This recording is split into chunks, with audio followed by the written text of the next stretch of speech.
करीब एक दशक पहले भारत ने एक ऐसे रास्ते पर कदम रखा व्यूअर्स, जिस पर दुनिया ने तो शंका की ही, अपने लोगों ने भी खूब मजाक उड़ाया।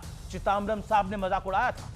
साल 2015 में प्रधानमंत्री नरेंद्र मोदी ने सारी हंसी, सारी आलोचनाओं को झेलते हुए लेकिन उस रास्ते पर आगे बढ़ने से संकोच नहीं किया, क्योंकि उनका विजन था एक दिन वही रास्ता भारत को दुनिया के बड़े देशों के समकक्ष यानी बराबर लाके खड़ा कर देगा।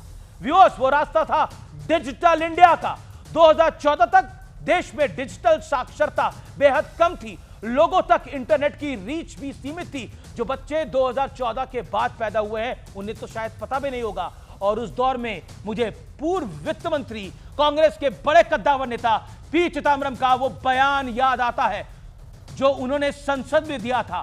भरी संसद में कहा था डिजिटल पेमेंट सिस्टम भारत में कामयाब नहीं होगा, क्योंकि किसी गांव कस्बे में कोई रेड़ी पटरी वाला, फल वाला जो सामान्य फोन भी ठीक से इस्तेमाल नहीं कर पाता, वो डिजिटल ट्रांजैक्शन कैसे करेगा। आज गांव देहात की उन्हीं रेड़ी पटरी वालों ने साबित कर दिया कि वो किसी से कम नहीं है। जून 2025 तक भारत में यूपीआई ट्रांजैक्शन की कुल संख्या 17,000 करोड़ के पार हो चुकी है। 2025 के विश्व की कुल रियल टाइम डिजिटल लेन देन का लगभग आधा भारत में हो रहा है, मेरे आपके भारत में हो रहा है। यूपीआई प्रति मिनट 4 लाख से अधिक ट्रांजैक्शन प्रोसेस करने की क्षमता रखता है। 2024-2025 में यूपीआई की सालाना 100 अरब से अधिक लेन देन दर्ज किए गए हैं। खास बात यह है व्यूअर्स कि भारत में दुनिया का सबसे सस्ता इंटरनेट है। आंकड़े बताते हैं भारत में औसतन 10 रुपए का 1 GB डेटा मिलता है, जबकि चाइना में 32 रुपए, दक्षिण कोरिया में 151 रुपए, अमेरिका में 513 रुपए प्रति GB डेटा मिलता है।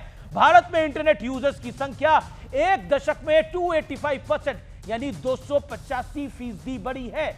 डिजिटल क्रांति से डायरेक्ट बेनिफिट स्कीम के बेनिफिशरीज को भी काफी फायदा हुआ है। 2022-23 में डिजिटल अर्थव्यवस्था ने भारत की जीडीपी में 11.74% का योगदान दिया। 2030 तक इसके 20% तक पहुंचने की उम्मीद है।